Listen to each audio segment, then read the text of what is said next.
I don't work for NASA. I'm a lowly office tech at a company affiliated with NASA. We store data off-site, mostly concerning their many secret unmanned missions to the moon, including the countless ones that took place in between the Apollo launches. There are regular landings, even today.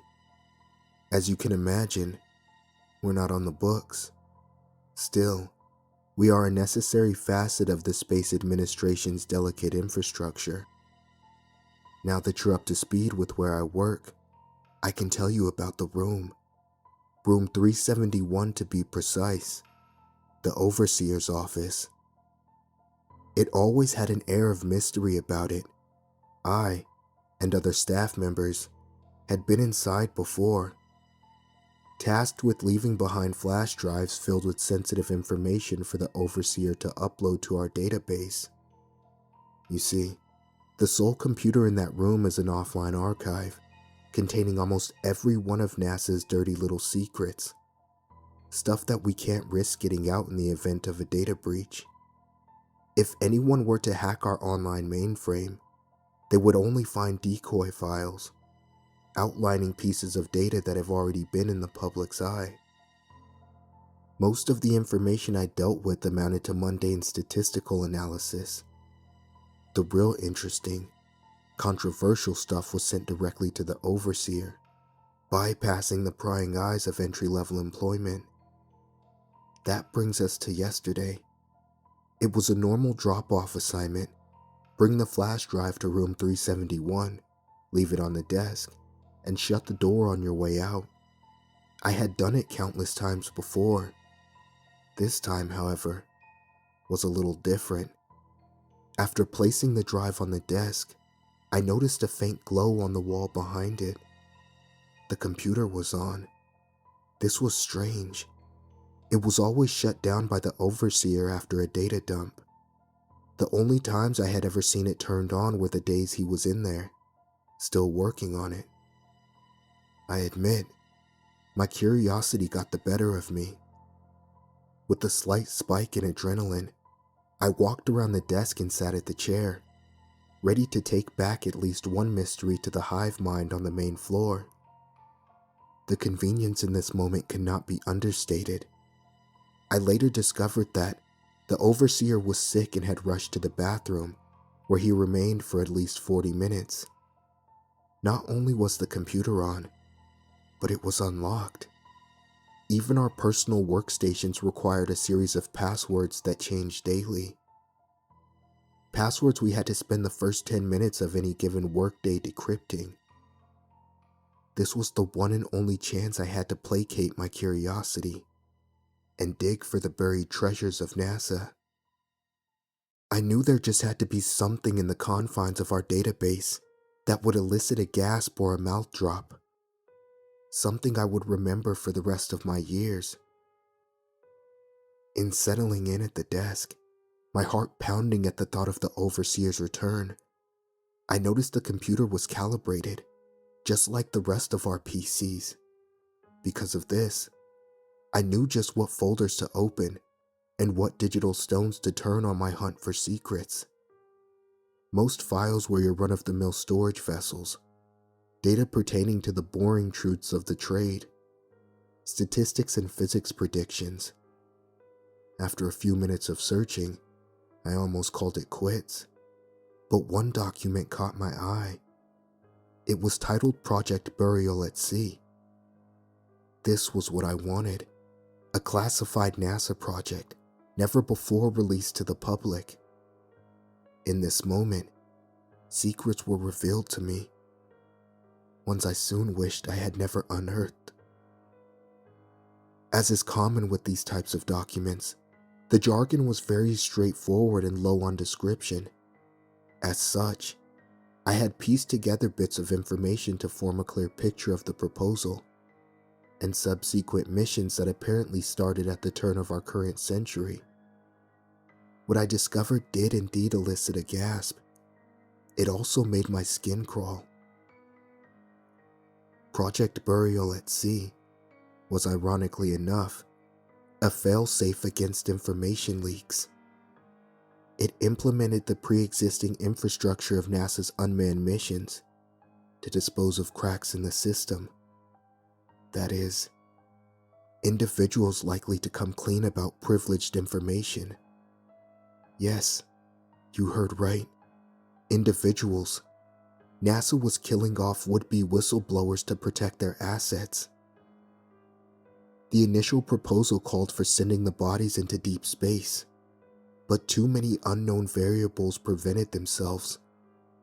If even one probe was knocked back to Earth by an asteroid or unforeseen space event, the entire operation would be done for, especially if it landed in enemy territory. At that point, another country could use it to blackmail our government for aid and financial gain. Burying the bodies on the moon prevented this, and eliminated all potential evidence tying anyone to the crime. The people who vanished made up a very small portion of NASA, so the ratio of missing persons in relation to their workforce was barely disrupted, deflecting any potential suspicion. After a rigorous sterilization procedure, the bodies are stuffed into hollow spaces of the previously unmanned probes. Once they reach the lunar surface, they are collected by rovers and buried in the craters of a specific section of the moon's dark side. In other words, mass graves. The rovers later collect samples to determine long-term effects of the soil on human decomposition. This was not the purpose of the project, just an added benefit. I was floored. The document was not what I expected. I couldn't believe this sort of thing would happen in our country, and at NASA of all places, an organization I was involved with. After closing the file and navigating back to the home screen, I left room 371 and shut the door. My worldview shattered. Upon returning to my workstation, my coworker Bill questioned me. "Jack, where were you? Did you hear the overseer retching in the bathroom? Poor guy has that stomach bug that's been going around." I politely nodded, but offered no response to the initial query. Still shaken, Bill buried his face back in his work. Eventually, the overseer returned. The sound of room 371's creaking iron door slamming shut behind him as he resumed work at his desk. Beads of sweat formed around my brow as I wondered if he would notice something amiss. And no, I pursued the archive. My heart began racing as the paranoia took hold. I had to tell someone about my discovery. Perhaps I misinterpreted the information. Maybe Bill could put my mind at ease. He was a nice guy, not the type to break a promise or betray his fellow worker. "Bill," I whispered, "have you heard anything about NASA sending corpses to the moon?" He stared at me for a moment, an overly serious expression painted across his face. Then he laughed. "Jack, you are a card. Where do you come up with this stuff anyway? You should write a book." Without so much as a sound to alert his arrival, the overseer put his hand on my shoulder. I nearly jumped out of my skin. "Jack, I've been meaning to talk to you. A big promotion in the works. Meet me in my office in 10 minutes. With that, he loosened his grip and traveled back to room 371. My eyes widened and my heart sank. Bill noticed something was wrong. "What's wrong, Jack? You look as though you've seen a ghost. Promotions are a big deal around here. Only one every few months or so. Lisa was promoted last year and went on to supervise one of the unmanned probe launches. Haven't heard from her since." I turned to Bill and met his gaze. "Bill, it's been nice working with you." He smiled before turning back to his computer. "You too, Jack." 10 torturous minutes came and went. I hesitantly made my room to 371 and slowly opened the door. The overseer gestured for me to come in. "Have a seat, Jack. and close the door behind you." I unwillingly obliged. The thought of making a run for it crossed my mind, but I knew the security detail at the front gate would stop me. Drawing attention to myself would only serve to expedite my demise. "So, what is this about?" I asked, my breathing now labored and sporadic. "Like I said before, it's a promotion. NASA is recruiting from its affiliate outfits to supervise some of their unmanned missions. You've been selected." I tilted my head in disbelief. "But sir, why me? I haven't done anything to warrant such a promotion, to my knowledge." He grinned. "That's where you're wrong, Jack. We've been watching you. We know what you did.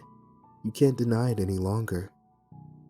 With a wicked smile, he stood up from his desk and walked over to me, his arms outstretched in my direction. His shadow covered the entire room, or at least, it seemed that way in the moment. Without realizing it, I had backed myself into the corner, almost cowering in fear. That's when the door opened, and my co-workers flooded the room. "Surprise!" I stood up, shocked. "What's going on?" Bill responded. "Don't you know what day it is, Jack?" The overseer pointed at his wall calendar. It was September 18th, which according to them, was my hire date. It all made sense now. It was a ruse, a practical joke at my expense. The overseer sometimes did this on workplace anniversaries, but not for many years at this point. I didn't even realize what day it was until they pointed it out. "Did you really think I would leave my computer on unattended?" Bill chimed in.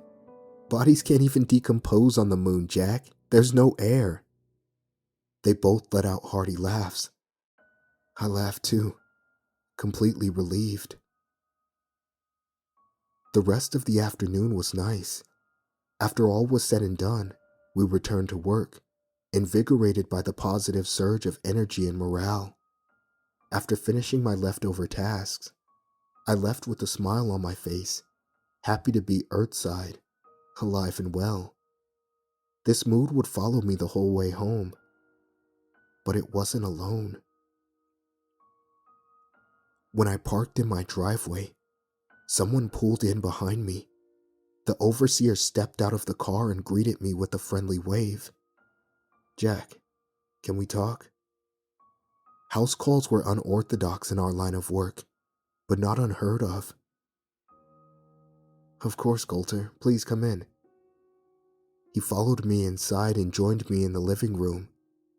I sat down, but he paced at the fireplace, looking over my family photos on the mantle. "You know, what Bill said was true. Bodies don't decompose on the moon. That bit was added by NASA. They put falsehoods in all of their classified documents. It's another failsafe. A detail they can point to in the event of a leak to make it seem illegitimate." I was utterly confused. "I'm not sure I follow. What are you getting at exactly?" He turned to me, a stern look painted across his face. "It's all real, Jack. The dead bodies, the craters, everything. You should have never sat at my desk." I chuckled. "Come on, Coulter. The joke's over. There's no need to drag it out." He wasn't laughing. "This is no joke. You were hired in July, not September. I sent out that last-minute memo to everyone in an attempt to avert your suspicion. Here, we can discuss things privately." "Very funny. You're forgetting about my wife and daughter." A smirk touched the side of his cheek. He tossed me an envelope. Inside were photos of my wife picking up our daughter from school. My heart sank. "What the hell is this, Coulter? Are you following my family around?" "We've intercepted them. Let's just say they'll be getting home a little late tonight." The gravity of the situation was beginning to sink in. If everything I saw was indeed real, then I was now a target. I would soon become the next NASA casualty buried at sea. If I didn't escape and get help, Charlotte and Leslie would never be saved. My eyes darted for the door. Coulter noticed. I wouldn't run if I were you. I didn't come alone. My blood boiling, I was tempted to lash out in anger. Don't worry, they're safe. I remained silent but livid. There are things in the universe you can't begin to understand. Things not only above your pay grade, but also above your understanding. Things human words could never hope to describe. Human? I asked, perplexed by the wording. Yes, Jack. Let me show you. What happened next was enough to put my mouth on the floor. Using his right hand in a single circular motion in the air, Coulter opened up a portal. A fucking portal. One that seemed to connect my living room to the moon. I could even see Earth off in the distance. What in God's name is that? I shouted. Come, Jack, get a closer look. As his hostage, I had no choice but to humor his demands. Upon stepping up to the void, still frazzled, I saw it. A crater filled to the brim with corpses. Why are you showing me this? I asked in a shaky voice. Just watch, Jack. I looked back to the scene and noticed something at the edge of the crater. 3 shadowy figures, far too tall to be human. They extended their arms, and a glow rained down from the space above the crater. The corpses, they moved. I watched in horror as the bodies were reanimated, but these were not living things. They were shells controlled by a puppeteer, bent to its sinister will. The 3 shadows became one and formed an archway, a blinding brightness pouring out from within. One by one, the corpses walked into the light, until finally, the crater was emptied. Then the light dissipated, and the shadows spun in unison, taking off at great speed into the abyss of deep space. With another wave of his arm, Coulter closed the portal. I was speechless. You see, Jack, Project Burial at Sea is more than a safety measure. It's a necessary sacrifice to them. So, all those bodies? I asked. No. Only some were would-be whistleblowers. The rest, John and Jane Does, left at morgues across the country with no relatives to claim them. Where did they take them? I asked. To the place where they live. There, they are forced to build, stuck in the space between life and death for an eternity, slaves of an alien race. It's a truly terrible fate. We would all be there right now, if not for the deal we struck back in 1947. These creatures don't bode well in our atmosphere. We placate their every need, to keep them from developing a technology capable of mitigating the effect our air has on their bodies in spacecraft. I couldn't believe it. Everything I knew up to that point was a lie. Coulter walked to the door. I like you, Jack. That's why I'm telling you all of this. I want to keep you on. You're a good man, and a good worker. If you don't want to end up like the poor souls on that hunk of space rock, you'll keep your mouth shut. I heard a car pull up outside. Looks like your wife and daughter are home. We just took them out for some ice cream. Before closing the door on his way out, the overseer turned back with a smile. See you on Monday, Jack.